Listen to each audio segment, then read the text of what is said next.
Assalamualaikum warahmatullahi wabarakatuh. Nama saya Husnia. Dalam kesempatan kali ini saya akan menjelaskan tentang penggunaan aplikasi hadis.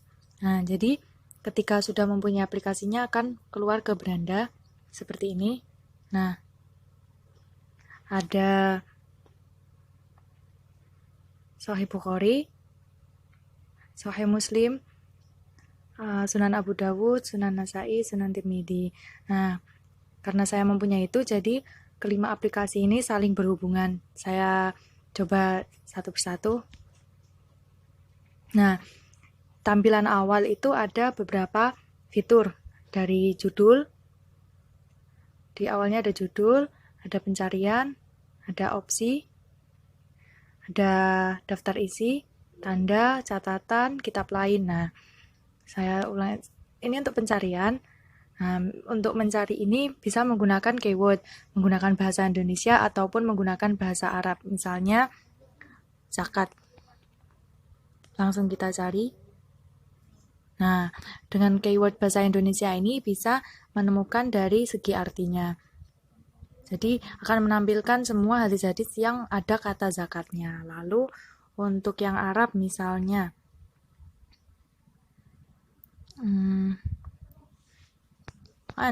nah, seperti ini. Dan tidak perlu menggunakan harokat, karena cukup menggunakan huruf hijaiyahnya sudah bisa mendeteksi. Nah, lalu setelah keluar, ada titik 3 ini.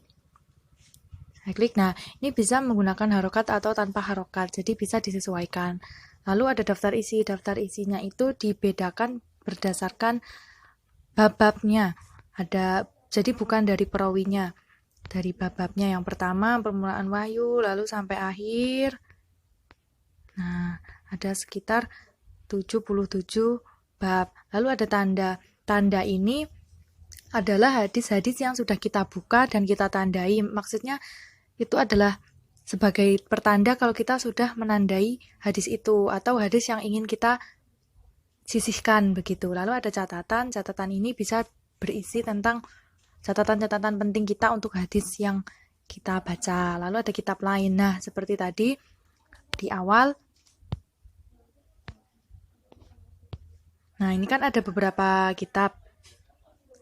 Ada Sahih, ada Muslim, ada Sunan Abu Dawud, Nasai, Tirmidzi. Nah, itu bisa berhubungan ketika ada di dalam handphone kita. Tapi jika tidak, maka kita tidak bisa menggunakannya. Nah, seperti ini. Misalnya Sahih Muslim. Kitab saya ini ada yang Sahih Muslim. Nah, jadi bisa dibuka. Tetapi kalau tidak ada, kita tidak bisa membukanya. Seperti Muwatta Malik misalnya. Kan saya tidak ada di HP saya, jadinya tidak bisa dibuka. Nah, harus seperti itu.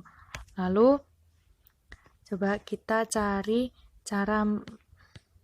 Setelah menggunakan keyword, saya akan memberitahu cara mencarinya dari bab-babnya. Misalnya, ini. Saya klik random. Nah, ini ada beberapa bab-babnya. Di dalam ini masih ada isinya lagi. Nah, masih ada seperti ini, masih ada sub-subnya lagi. Nah, misalnya kita buka salah satu yang ini. Nah, ada isi hadisnya, ada nomor, ada judulnya, dan juga sudah diberikan perbandingannya.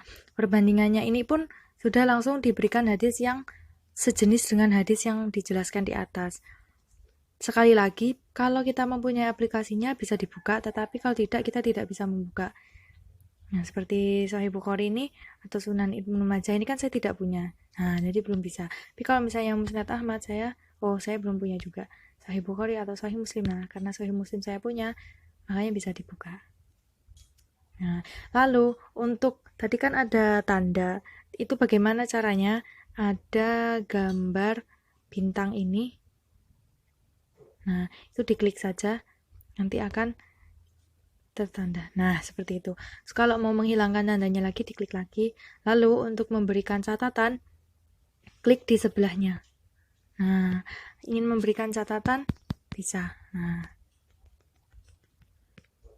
lalu untuk bergeser ke hadis setelahnya atau sebelumnya itu tidak perlu kembali ke menu, cukup digeser. Nah, bisa digeser ke kanan, bisa digeser ke kiri, bisa. Jadi kita tidak perlu kembali seperti ini mencari lagi, tapi hanya perlu menggesernya.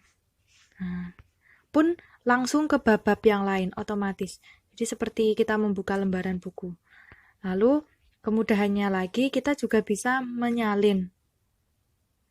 Seperti kita menyalin, nah diklik ditahan, tetapi sayangnya tidak bisa langsung ke dua-duanya. Harus satu persatu, maksudnya kalau Arab-Arabnya artinya sendiri, bisa langsung dibagikan atau disalin. Seperti itu. Jadi memudahkan kita, tidak perlu mengetik. Lalu untuk masalah screenshot bisa, karena ini aplikasinya tidak diberi proteksi, jadi di screenshot pun bisa. Nah, kita bisa men-screenshotnya. Lalu kalau misalnya tadi sudah kita beri bintang, hadis itu akan muncul di sini. Hadis mana saja yang kita tandai, yang kita sukai atau yang kita butuhkan itu kembali muncul di sini. Nah, seperti itu. Ya, sekian penjelasan dari saya. Semoga bermanfaat. Terima kasih. Wassalamualaikum warahmatullahi wabarakatuh.